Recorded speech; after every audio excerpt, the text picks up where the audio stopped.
Laboratories, and welcome to this session of Preeclampsia.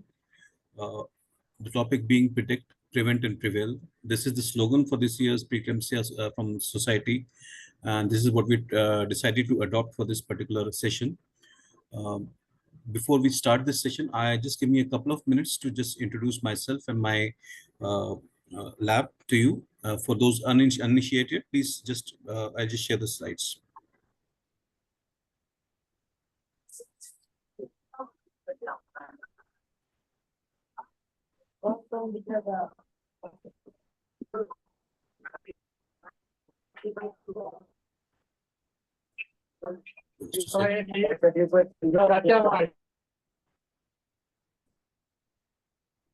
I hope you can see my screen, please. Yeah. Yes, sir. Great. So we at Onquest, we are about 22 years in making now, I would say, and we are the India's leading super specialty laboratories network. We are about 30 plus laboratories all over India and about 400 business associates with about 2,500 service associates and 4,000 plus service locations. Our journey began somewhere around 2002 when we started our first molecular diagnostic research lab. So earlier we were a research laboratory, not so much so into the commercial space. But later on, over the period, we started doing commercial testing also. And now we are a full-fledged laboratory, commercial laboratory, so as to say. The key business areas we basically cater for to almost everything. Special diagnostics is obviously something which we excel at, but we also do hospital managements. We do routine diagnostics. We are heavily into R&Ds, research and diagnosis. Clinical trials, we have a lot of partners where we're doing clinical trials. And we are also, just is the slide clear? I can't see it properly. Yeah, slides are perfectly well. Okay. Sorry. So we are also doing clinical trials over here. Our strength is we are doing about 2,500 testing menu strong. We have about 5,000 patient load per day. The workforce is about 1,000 plus all over India. And we have a state-of-art national reference laboratories at Gurgaon, which is spanning over 16,000 feet, which is one of the biggest laboratories in Asia, I would say. These is our networks, including our international locations also. And these are the departments which we are getting to, which covers, I think, most of the, almost everything, including fish cytogenetics, genomics, microbiology, biochemistry, immunoassays, hematology, flow cyto, clinical trials, serology, surgical pathology, and the works. This is the journey. I would not want to spend too much time on it, but we, as I said, started as a research laboratory, and over a period of time, we have introduced all these technologies in the lab, including fish and cytogenetics, next-gen sequencing, liquid biopsies, HPLC and line probe assays, and other tests. View of our laboratory, which is at Gurgaon, Sector 34. We have about 2,500 plus testing menus, which are done in-house, and we are enable accredited as of now. And we have a high throughput laboratory with in-house clinical expertise of, combined expertise of, I would say, about 600 plus years. We also have regional laboratories in Bangalore and also in Kolkata. These are also enabled. Few of our awards and few of our business partners. So that's it for the presentation as such. I will just stop sharing.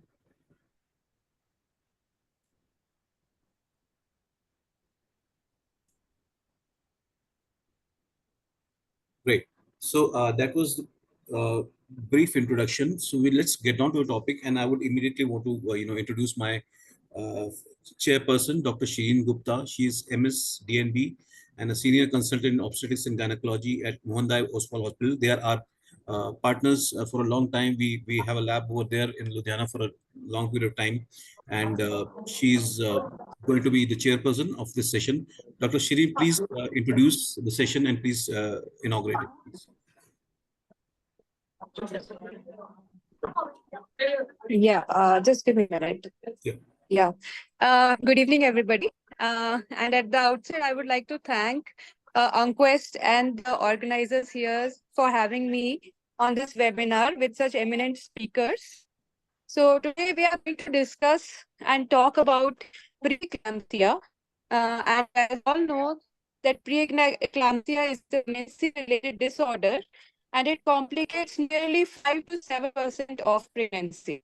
And not only that, it is such a morbid condition that it amounts to 35 to 40% admissions in ICUs. And also,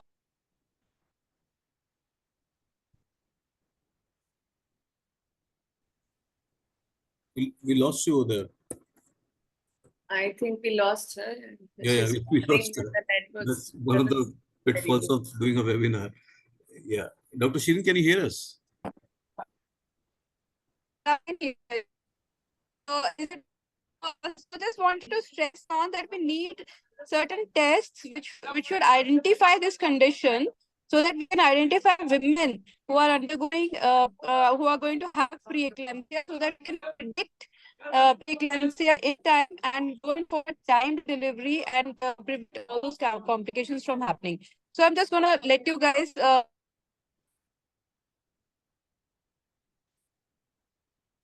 I think we lost her again. So I think I'll take over from here.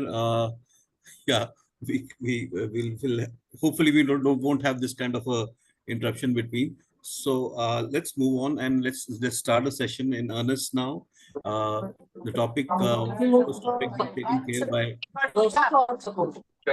Dr. Shirin. We're starting the session now. yeah, please, let's go ahead and let's hear the Okay, talks. thank you. Please. So, starting the session, we have Dr. Nidhi Jha.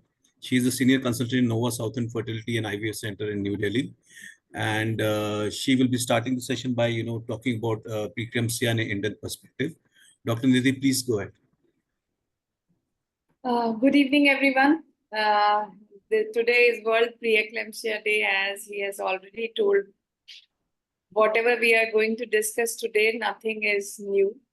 Only few investigations which we have added recently, all of us, that will be new. But the only thing is, these days remind us of the significance. So I'm basically an infertility specialist, but I do obstetrics of my IVF conceived patients. So it is very, very important to predict and be prepared for that. So starting with my presentation. So the topic is preeclampsia, but as all of you know, I'll be starting with pregnancy-induced hypertension. It is defined as those pregnant women with hypertension, all the pregnant women. Systolic, where systolic blood pressure is more than 140 millimeter of Hg, or diastolic blood pressure of more than 90 at or after 20 weeks of gestation without proteinuria, whereas preeclampsia is defined as presence of proteinuria along with symptoms of PIH.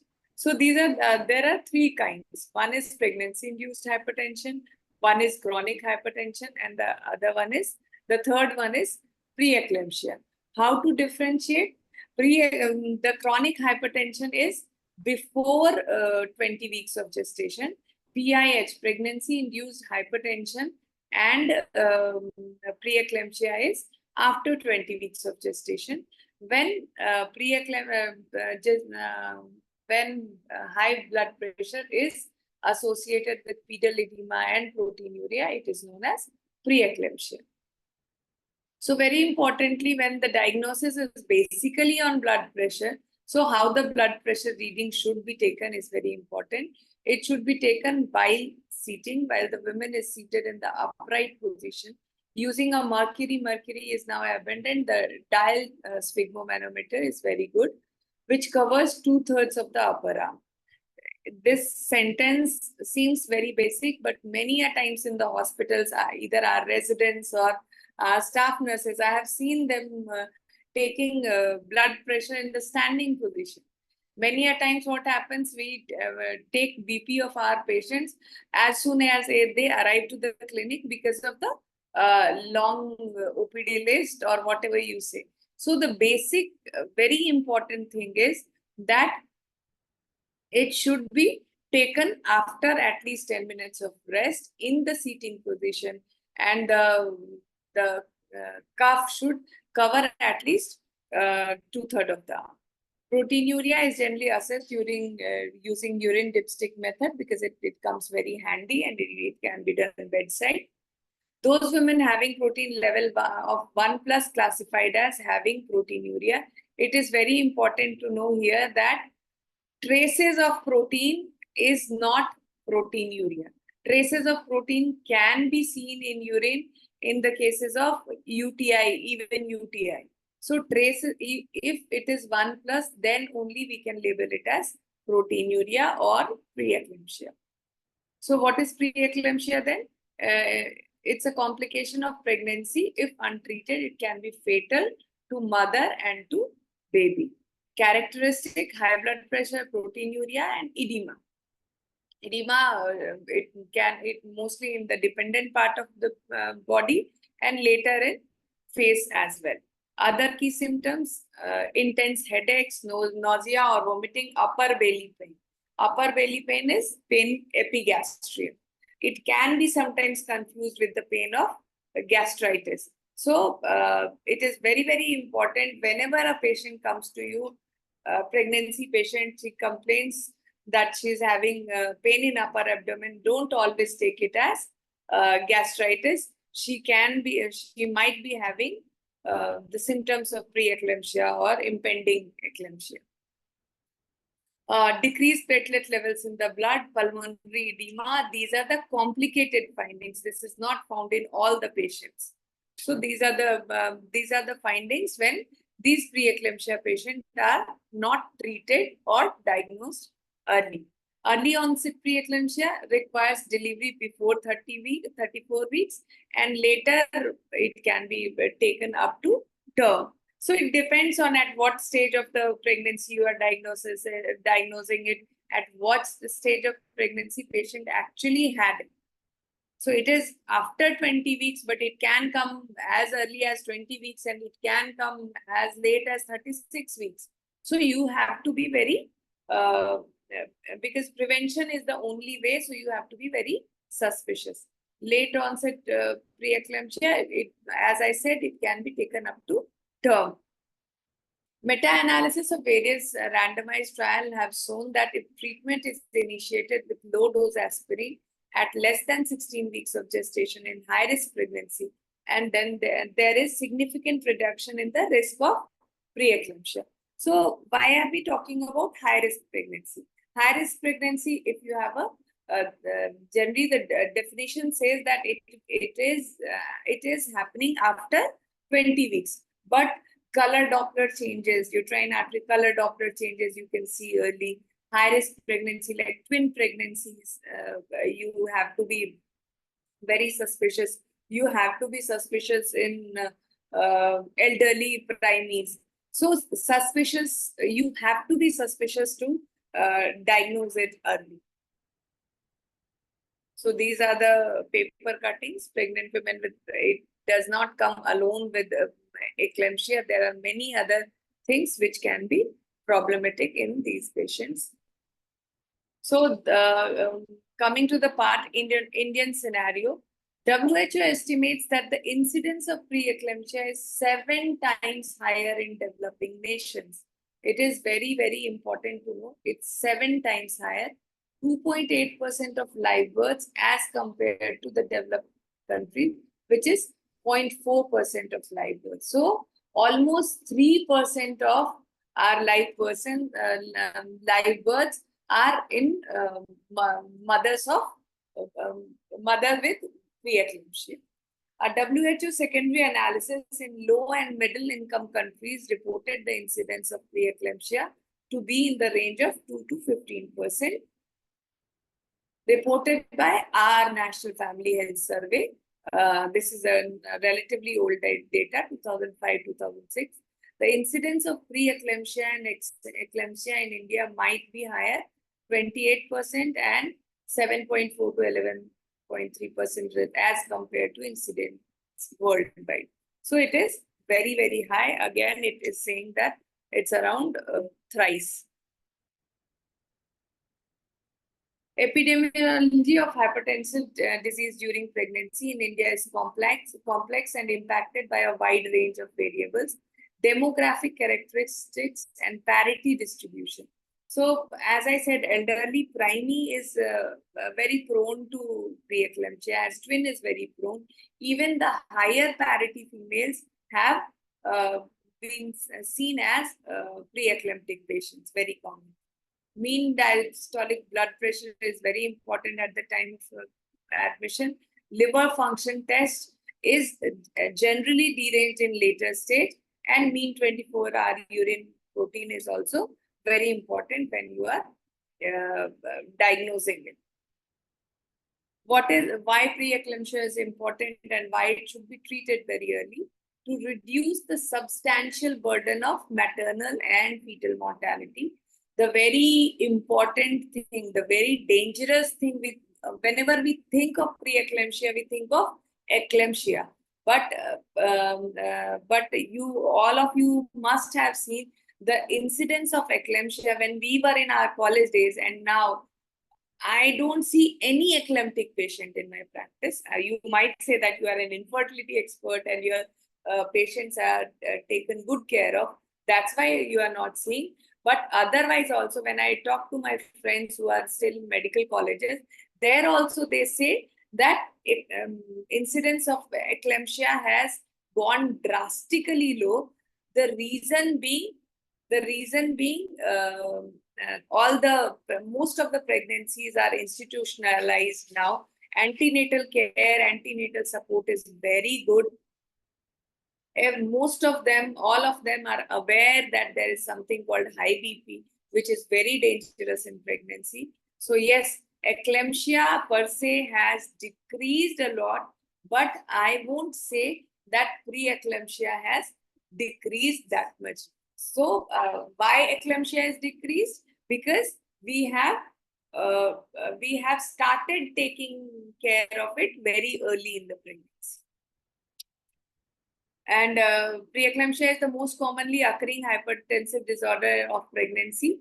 Preterm births reported in India is the highest in the world, and hypertensive disorders of pregnancy is one of the very common reasons. Preeclampsia, due to preeclampsia, is 36%, chronic hypertension is around 5%, and gestational hypertension also similar.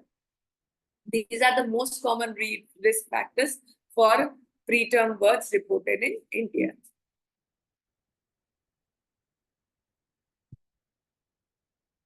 So what are the warning signs? Women and their physicians are frequently unaware of preeclampsia until the final crisis, eclampsia manifests.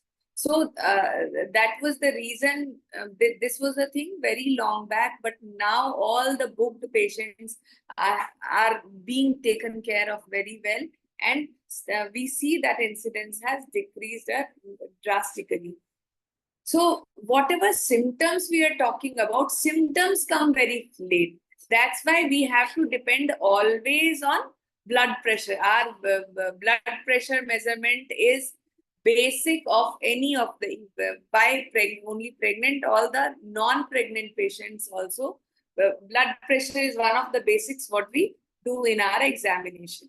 So that is the reason that it has come to such a drastically low level.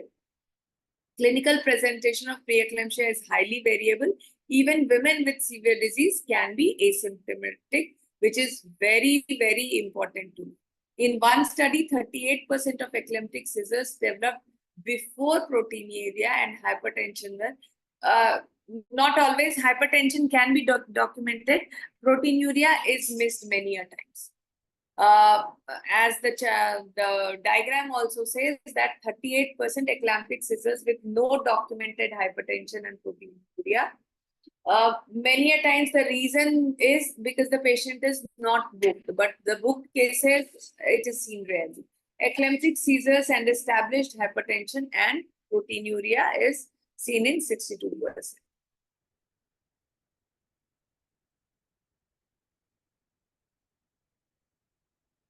It can manifest in several clinically distinct forms, vary by severity and development of a HELP syndrome. Preeclampsia, BP elevated more than 28 weeks of gestation in the presence of proteinuria or other systemic findings. hypertension with proteinuria is preeclampsia. HELP is hemolysis, elevated liver enzyme, and low platelet syndrome. This is the reason why we are scared of preeclampsia, and we get all the panel of tests we recommend as soon as we see a preeclamptic patient.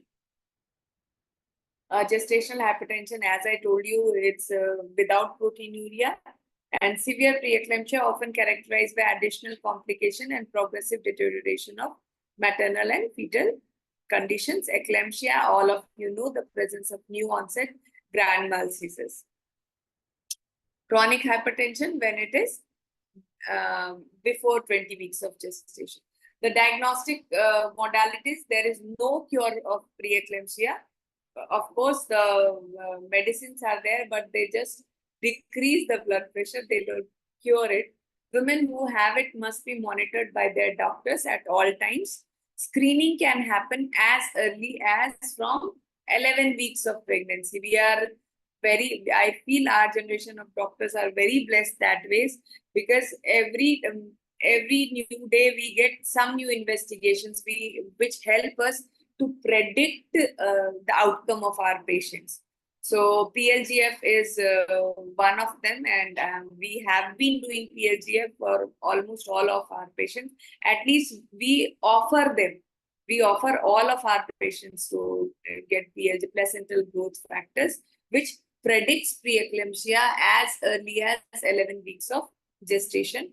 Along with dual marker, add-on test for preeclampsia is PLGF to have predictive values. It tells you that if there are chances of having preeclampsia in future in your patient or not. The test calculates the risk based on ultrasound findings on uterine artery Doppler, as I have told you earlier. The Dopplers are the very few. Even many of our patients, when we are treating infertility and before doing embryo transfer, we generally get our patients' uterine artery Doppler done before the embryo transfer. And we have seen that in these patients, many a times there was history of hypertension in the family. And when we put these patients on ecosprin and sometimes low molecular weight heparin also we put. So these patients, they respond a lot, and almost 90% of them have not developed preeclampsia. So uterine artery Doppler is one thing which we have been doing, or rather saying, we have been doing starting before the embryo transfer, and we continue with almost all the earlier uterine artery Dopplers and different kinds of Doppler, which predicts the preeclampsia in our patients. PLGF and PAPA values also are recommended at 11. Basically, what we do, 11 to 13 weeks of gestation, as we write dual marker and NTNB scan, now we also call it early anomaly scan. At the same time, we also advise PLGF. And 70-80% of our patients opt for it. In my case, they are all high-risk pregnancies, so they always want to get it done. I can't say exactly what is the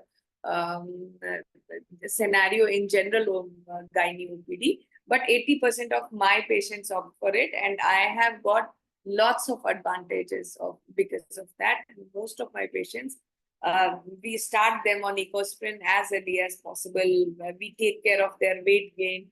We take care of their nutritional supplements. So that ways we are always aware of all this. In case the test is missed, preeclampsia to be diagnosed using more advanced tests, such as FLT by PLGF ratio. I have not been doing this. Dr. Shruth will be a better person to talk about this. The test helps to predict maternal fetal adverse outcome in next 1 to 4 weeks and help how long to wait before initiating preterm delivery. Traditional tests such as uric acid, hematocrit, urine protein, liver and kidney function test remains in supporting role to track the progress along with regular USG and Doppler. These are the tests, blood tests I was talking about. So whenever we see 2 episodes of high blood pressure, we always get these tests done. So I got this paper, Journal of Human Hypertension, And this also advocates that PLGF should be done, at least in high-risk patients. So these are the references. And thank you very much, OnQuest, and thank you very much, Dr. Shushruth, for inviting me to this platform and share my knowledge. All these twin pregnancies you can see here, none of them had preeclampsia in their pregnancy. And thank you very much to my fetal medicine expert. Thank you very much to the good ultrasound techniques they have, and our labs which are offering world-class reports. PLGF is a lifesaver. Basically, where you are in the cases where you are expecting, most of practicing in Delhi, most of our patients are elderly primaries. Many of them are infertility treated. Many of them have hypertension in the family running.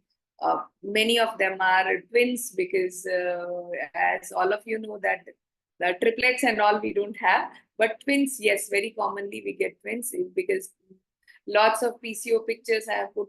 That's why there PCO patients come to us, and even with normal ovulation induction, we have twin pregnancies, and we welcome that. Thank you very much. I'll stop sharing my screen. Thank you, Dr. Nidhi. That was actually quite alarming in the sense when you said that 3% live births are actually, preeclamptic, which if you put into the Indian population at heart is a very huge number. Yeah. And to say that, we actually don't do too much of testing on this, but we obviously look at the clinical part much more acutely than the risk assessment as such. So that's a huge chunk of people who are probably sitting on that borderline area where they probably need to be tested much more frequently than they should be. Thank you so much. We will quickly move ahead to the next speaker, Dr. Apurva Asthan. Dr. Apurva, welcome. Can you hear us?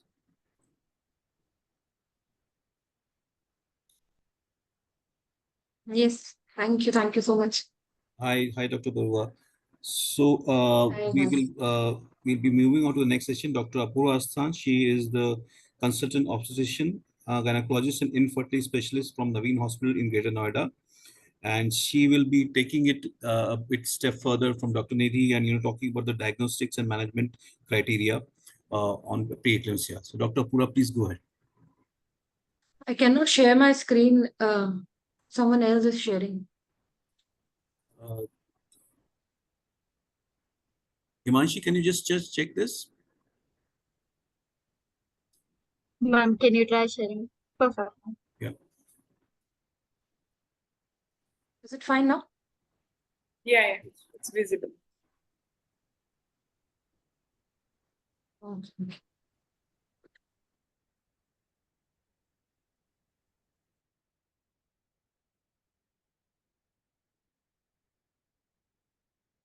Thank you very much for inviting me and having me here. And today I will be talking about diagnosis and management of preeclampsia. It is a very wide topic, but I'll try to cover it in a short span of time.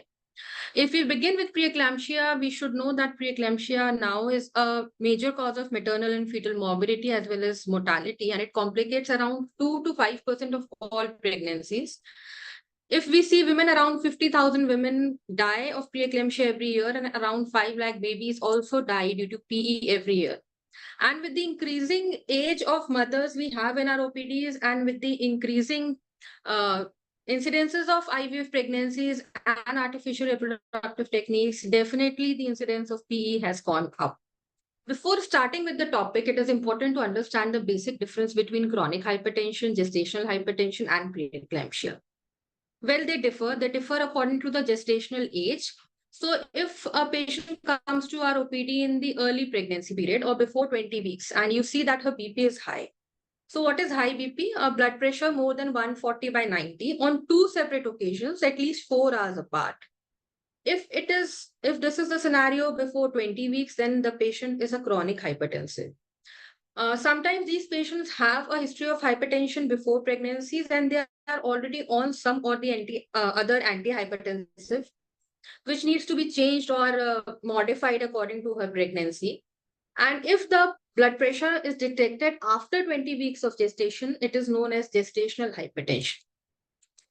And if it is associated with proteinuria, not just any proteinuria, but excretion of 300 mg per 24 hours, or a urine protein creatinine ratio of more than 0.3, or a 2+ dipstick reading, or any other feature of associated organ damage, it is called as preeclampsia.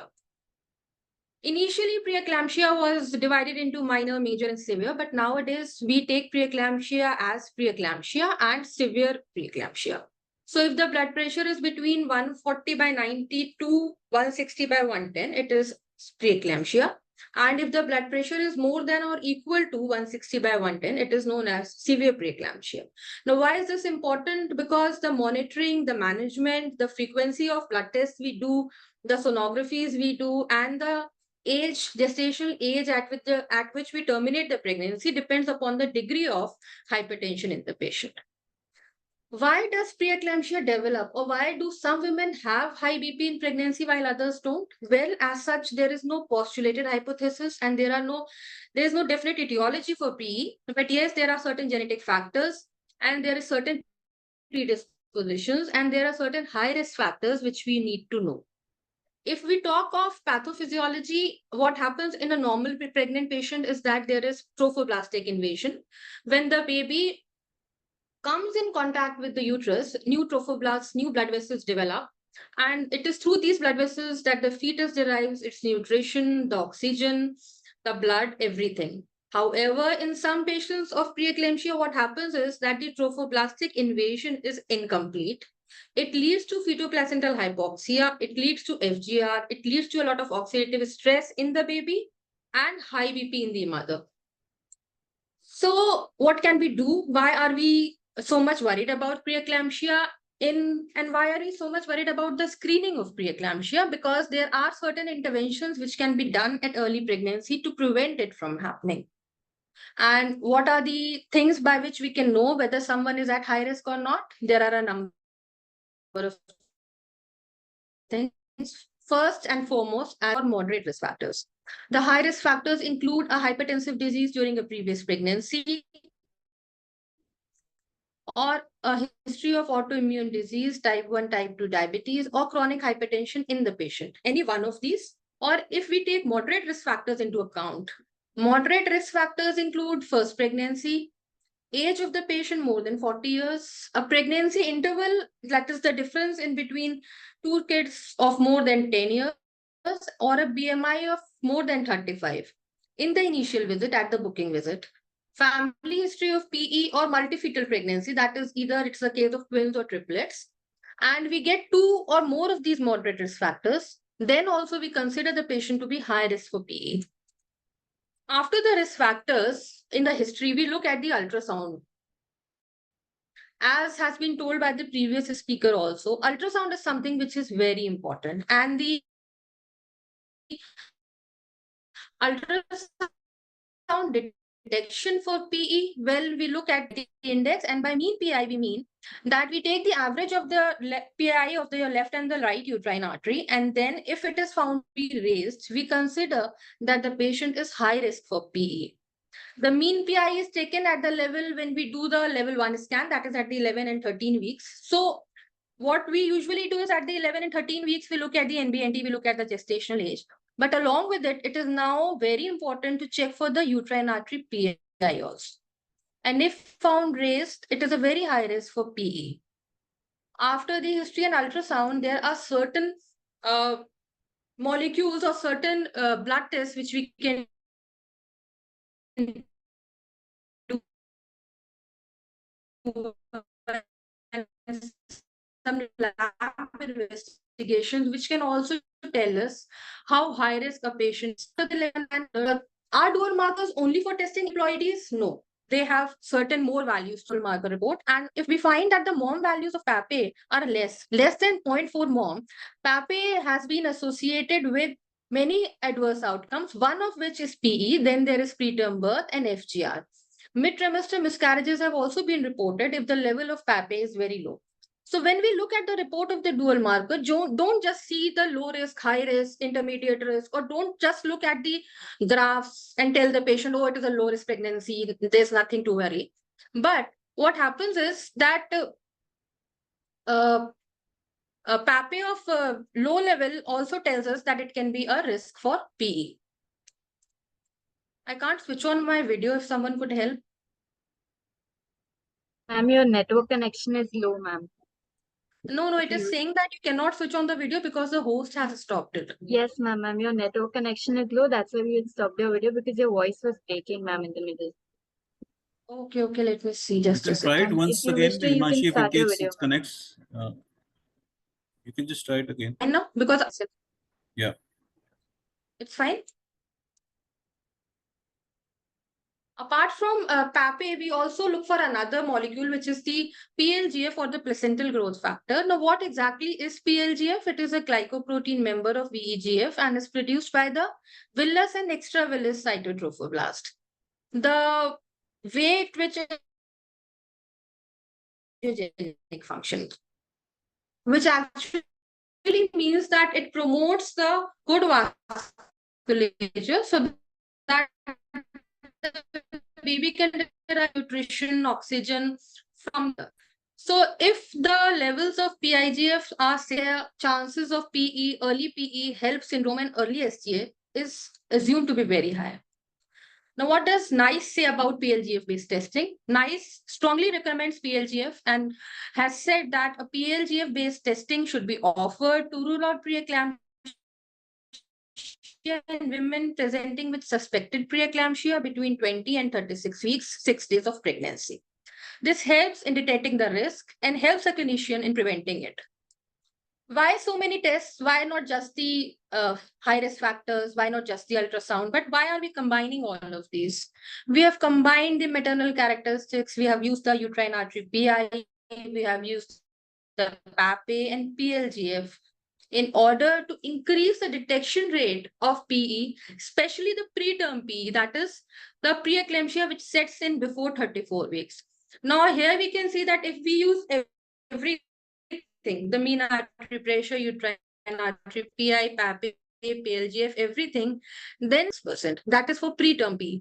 Why is preterm PE important? Because that is the time when we can intervene. If someone has already reached term gestation, then it is very easy because we usually deliver the baby and we terminate the pregnancy and we save the baby and the mother from a lot of risks.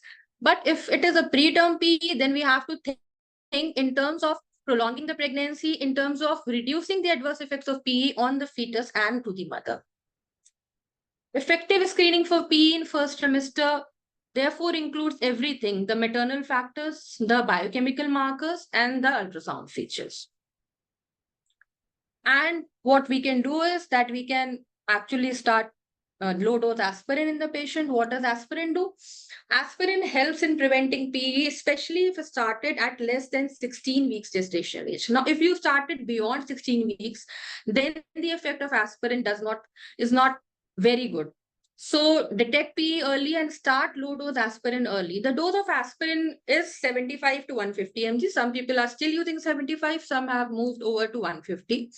And the idea is to start aspirin early, before 16 weeks, so that the risk of preeclampsia, induced IUGR, preterm birth, and perinatal death reduces significantly. So what the UK NICE guidelines say is that a patient who has a BP of more than 50 by 90 with proteinuria is said to be preeclamptic. Or if someone has a chronic hypertension before and the BP of the systolic blood pressure increases to more than 30 or diastolic increases to more than 15, then also a patient is said to be preeclamptic. ACOG says that either it has to be proteinuria or in the absence of proteinuria, if there are any features of damage to the organs, like there is renal insufficiency, impaired liver function, or pulmonary edema, cerebral or visual symptoms, or thrombocytopenia, then also ACOG says that it is a case of preeclampsia. What happens because of preeclampsia? Preeclampsia affects the mother and the fetus. What can the mother have? The mother can have organ damage, She can develop HELP syndrome. She can have seizures, which is known as eclampsia. Then when we come over to the baby can have a delayed fetal growth. Why? Because there is abnormal trophoblastic invasion. The baby is not getting the required nutrients and the baby does not grow well. There can be preterm births, abruptio, and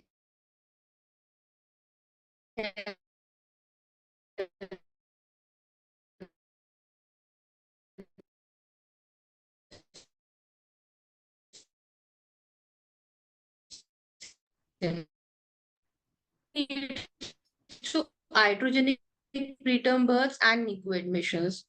That is why it is very important to properly manage preeclampsia, monitor it, and treat it if it actually sets in. As I told you earlier, hypertension with proteinuria is PE, and preeclampsia with seizures can lead to eclampsia. Eclampsia is one of the most dreaded complications of high BP in pregnancy, and we have all seen cases of eclampsia when we were in medical colleges. I think anyone who has seen an eclamptic patient is never going to forget what eclampsia is like. Patient has convulsions, headache, blurry vision, and eclamptic patients have a very poor prognosis when it comes to morbidity and mortality if not treated early. Eclampsia has definitely reduced because of good monitoring and because of a lot of patients visiting antenatal clinics, but still it is considered to be a very dreaded complications. And if a patient who is more than 20 weeks of pregnancy comes to us with convulsions, we assume it to be eclampsia until and unless proved otherwise. So first of all, if someone is coming to you with convulsions, we assume it is eclampsia. We test everything and then we look for other causes of convulsion if it does not actually come out to be eclampsia. The other dreaded complication of PE or high BP is the HELP syndrome, which occurs in around 10% of pregnant patients who have preeclampsia or eclampsia. HELP actually is hemolysis, elevated liver enzymes, and low platelet count. What happens is that the RBCs start getting damaged, the LDH values increase, the high BP affects the liver and transaminases increase, platelets start reducing in number and fall to as low as 1 lakh per ml. If someone is having preeclampsia, you have to be very vigilant to detect HELP syndrome because HELP syndrome further leads to a number of complications. It can make a patient land in DIC, and DIC is another life-taking complication. Apart from PLGF, there is another protein which has been studied and it is known as SFLT or soluble FMS-like tyrosine kinase 1. Now, why do we compare it with PLGF is because both have got antagonist actions. Where PLGF is a pro-angiogenic protein produced by the placenta, SFLT1 is an anti-angiogenic protein produced by the placenta and it stops the activity of PLGF. So as we can see, when the levels of SFLT will rise or the ratio of SFLT to PLGF will rise, the chances of a person becoming preeclamptic increase. Here also we can see that how PLGF and SFLT are affecting the blood vessels of the patient. In PE, blood flow is reduced to the placenta and this leads to fetal growth restriction as well. Here it has been shown that when SFLT rises, it is an anti-angiogenic state and the ratio of SFLT to PLGF is found to be higher. And this pregnancy is actually at increased risk of PE. And in the pictorial representation below, it is seen that PLGF is high and the SFLT to PLGF ratio is actually low and it is a normal pregnancy. So actually labs, through their various techniques, through the various tests we have, are actually very helpful in detecting pregnancies which can land up into preeclampsia and specifically into FGR. As an obstetrician, we are very much worried about PE as well as FGR. Here also you can see how SFLT and PLGF values predict the onset of preeclampsia, and the advantage of using SFLT is that it also helps us to know how much time a patient is going to take or in how many weeks a patient will likely develop PE. Now here you can see if the ratio is more than 110, then there are high chances that the patient will develop PE. Or if the ratio is between 38 to 110, then the patient will develop PE within 4 weeks. And if it is less than 38, then the patient will not develop PE for at least 1 week. So using gestational age-specific cutoff, the SFLT1 and PLGF ratio, you can actually aid in the diagnosis and short-term prediction of PE. A low SFLT and PLGF ratio, which is less than 38, rules out PE for at least 1 week. And diagnosis of PE or placenta-related disorder is highly likely when the ratio is very high. So this is how we actually evaluate and how we diagnose and how we see how patients are at risk through screening, through prediction. And then once we see that the patient is high risk, we monitor through lab diagnostic criteria, through ultrasounds, and through the clinical examinations which we do, which includes the BP as well as the protein levels. If the blood pressure is more than 160 by 110, we have to admit the patient and monitor the patient according to her features and terminate the pregnancy accordingly. NICE has recommended that a ratio of less than equal to 38 can be used to rule out suspected PE between 20 and 34 weeks of gestation. Using such criteria, such lab investigations and ultrasounds, we can actually predict, prevent, and treat preeclampsia in our clinical practice. Thank you very much.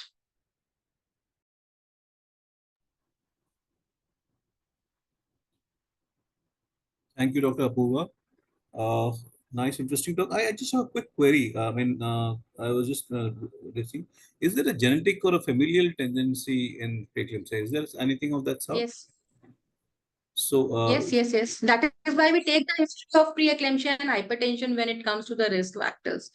okay. So, but is the gene or is the actual mutation been identified? I actually have not read about it, so I just wanted to know that. No, there are a lot of theories, but as such, we can't say that we test for a gene and it comes out to be positive. Okay. And then we can work on it and then we can say that the patient is likely to have it. Still, we are, we are working about we depend on the ultrasound history and the biochemical investigations. PAPE and PLGF have really added a lot of value and do give a lot of information. Yeah. So PAPE, I was surprised to see that PAPE is also something which is clearly indicated in this. PLGF, I PAPE is do very understand. important. Yeah. PLGF, I do understand. SFLT, PAPE is very important. So, sorry, go ahead. You were saying something. What I'm trying to say is that when we look at the level or the reports of the dual markers, a lot of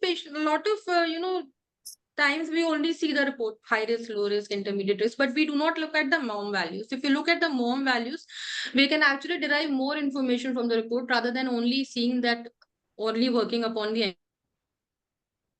aneuploidies. Okay, great. Preeclampsia and FGR is something which is quite common.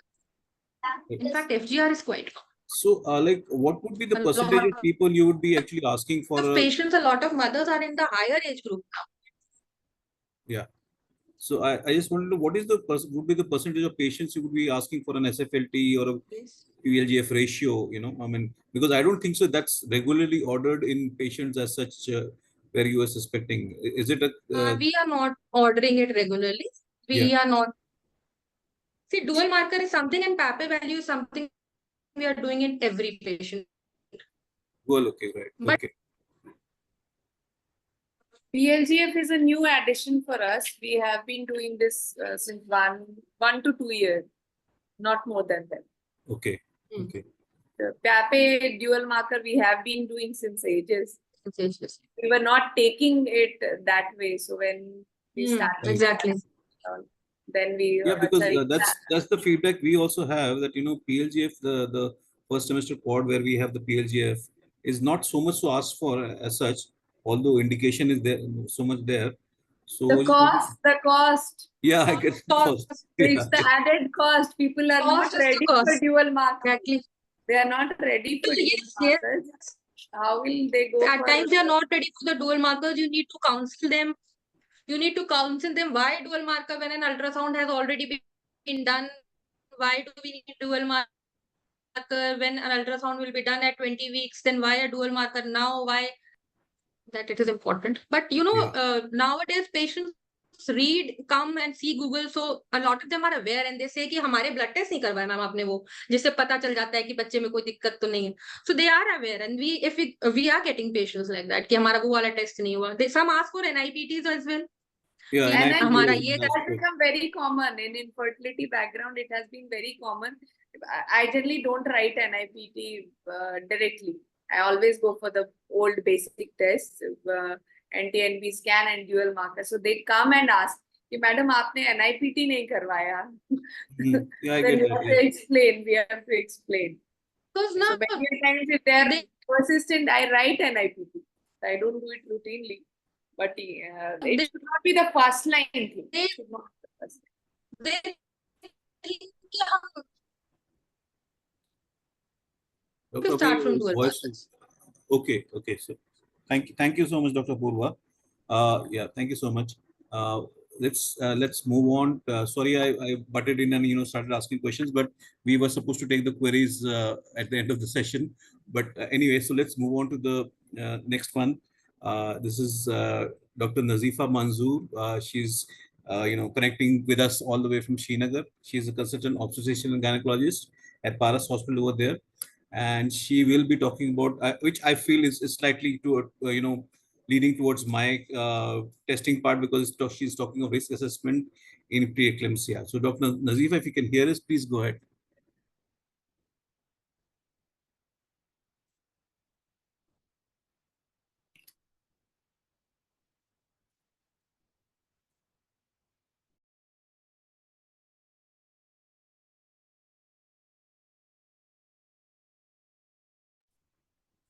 Dr. Nazifa, we can't hear you. If I don't know, I can't get the. Doctor, ma'am has just logged out. I'll just contact ma'am again. Okay. Yeah.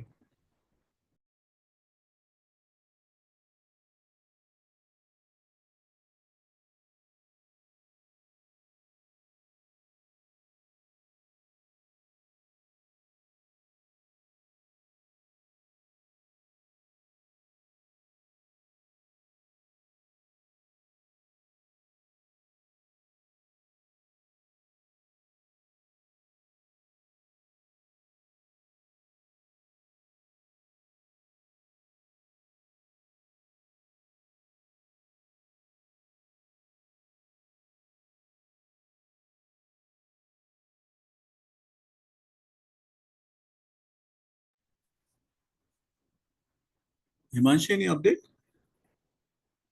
We're trying to call ma'am. Ma'am isn't answering the question. Okay.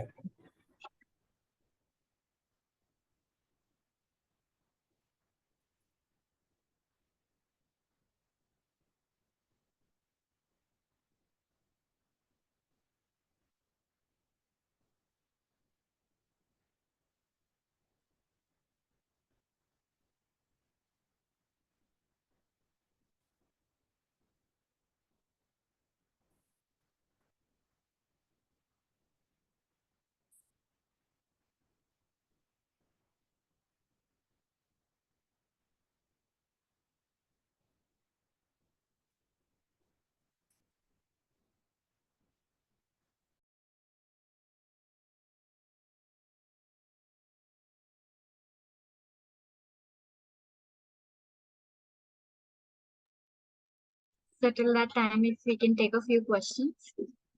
We've received 2 questions.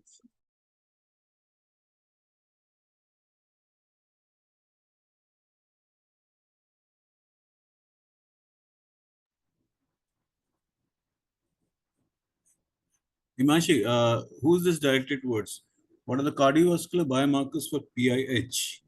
Sir, any of the 2 speakers, sir, if you would like to take the question. Hi there. Okay, Dr. Nidhi. So if you could take this up. Dr. Nidhi or Dr. Purva, any of you, please, could you please take this up? What are the cardiovascular biomarkers for PIH?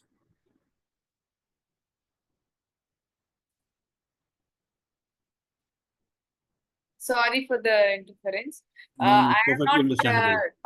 I have not dig deeper in this, but cardiovascular biomarkers are similar as we have it generally, like troponin T and some of the growth factors are there. but we routinely don't do those tests. Okay. We as Yeah, gynecologists. even I was trying to understand what is cardiovascular biomarker, as in specifically heart. Cardiovascular biomarker means that in the future, if they have the tendency to have a cardiovascular disease, Okay, so in that sense. can be predicted by cardiovascular. And that is the superficial thing I know about it, and that is cardiovascular biomarker. Okay. So it's TROP-T and some of the growth factors. Dr. Apurva, any inputs on this side? Cardiovascular biomarkers for PIH. No, there are no such biomarkers as far as I know. But yes, you have to like there can be a history of someone who's giving history suggestive of some cardiovascular involvement, and but as such there are no biomarkers. Biomarkers are for impending MI or something like that, which is TROP-T and TROP-I that we know, but none to my knowledge. Yeah, that's what I was wondering, because cardiovascular and PIH, Might be there, we can't say no, but we generally don't get it. yeah, right. Okay, thanks. Right. Himanshi, could we get through to the Dr. Nazif sir? Not yet, sir. Not yet. Okay. Okay, who's coming up with this? Inflammatory biomarkers for preeclampsia.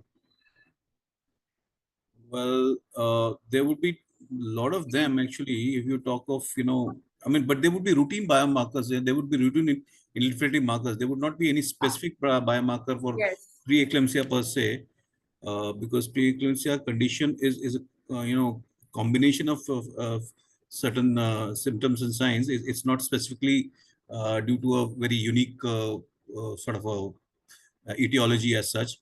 So I don't know whether there's any specific biomarkers for preeclampsia as such, but what has been mentioned in terms of diagnosis are the ones which are more important in preeclampsia, including PLGF, PAP-A, and even SFLT, which are the most important ones. Otherwise, the other biomarkers would be the routine ones which come into any inflammatory kind of a condition, I would say.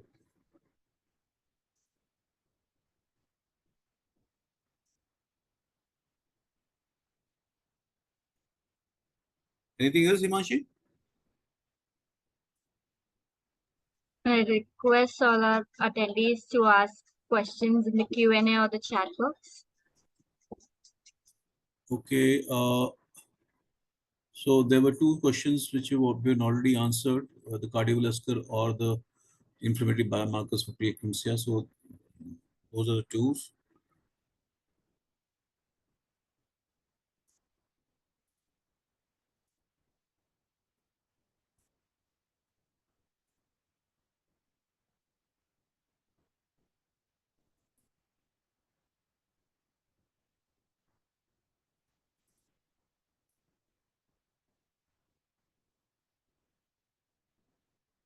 Himanshi, just find out if she's ma'am is around. In case otherwise, then we'll take it further. Sir, requesting you to give the closing remarks.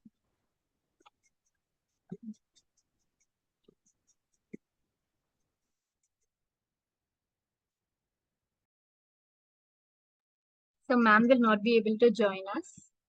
So requesting you to give the closing remarks. Sorry? So ma'am will not be able to join us. Requesting you to give the closing remarks, sir. Okay, great. So anyway, the topic was actually risk assessment, and other than what has been mentioned by Dr. Apurva and Dr. Nidhi, which more or less covers most of the things in preeclampsia per se. The testing which we do over here is basically the first trimester quad marker, which includes PLGF, free beta SCG, PAP-A, and works. And so, which as I was saying, the new which is not been asked too frequently as such, although it gives you not just the PLGF factor as in the preeclampsia part, but also it lets you know about the Down syndrome and other, fetal aneuploidies or as such. So that's one of the things which probably has not been mentioned as of now. Otherwise, risk assessment in terms of Dr. Apurva and Dr. Nidhi has more or less covered, the whole gamut of conditions and the issues which do crop up in preeclampsia. So it was interesting, and it was actually quite comprehensive in a way. The way the subject has been brought forward, and I really appreciate that, in a short span of time, so much information has passed through, and we have been able to cover the topic as such. So thank you so much, Dr. Apurva and Dr. Nidhi, for this time. This is my first time actually. I did a webinar at this later hours, so I don't know about you guys, but for me it was a new thing. So thank you that you could find time and do this session for us, and we'll be catching up later on, and connecting on again. Anybody else has any inputs, please, Himanshi, let us know. Otherwise, we'll close the session.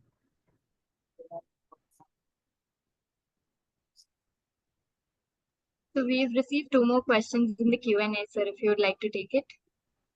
2 more questions, okay.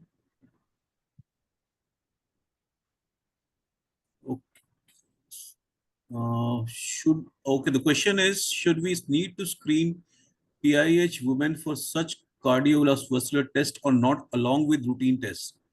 No. So I don't think it is No. required in all the cases. Anyways, we are the routine tests, LFT, KFT, PTINR, proteinuria, all of these we are testing, and we are taking control of it. So screening, and we are always aware that whenever they have preeclampsia in pregnancy, we take them as high risk for having cardiovascular diseases later in life. So yeah, cardiovascular comes in pass only on when you that have to complications of food, I would say. cardiologist. Dr. Apurva. Probably a cardiologist will give a better answer to this. Actually, post-pregnancy also patients come to us now. So at that time also 12 weeks also we check her BP whether it has gone back to normal or not. If even after 12 weeks the BP comes out to be high, then she needs a physician or a cardiologist for further assessment. Then she's not just a pregnancy-induced hypertension. Pregnancy has gone. After 12 weeks the BP should come back to normal. If it is only because of the pregnancy. If even after 12 weeks the patient is having high blood pressure, she needs further treatment and further monitoring of the BP. Right. And the other one is we know such tests not done routinely, but what to know its impact, if any. Which tests, if the tests are PLGF and PAPE, then PAPE is done routinely. PLGF can be offered if we think that the patient needs it. The idea is that if we don't do PAPE, we don't screen the patients for preeclampsia, and we don't start aspirin as and when needed, we do not take the right measures and do not monitor, then there are very high chances then we can get FGR in babies. And growth restriction in babies is very common. And if the patient is not monitored and not taken care of well, a lot of babies can land into FGR. And complications of preeclampsia as well. And IUGR in itself is gives rise to preeclampsia in pregnancy later if she is a female. Yes. Right. So the vicious cycle will be going on and on. So screening of every patient is important. Right.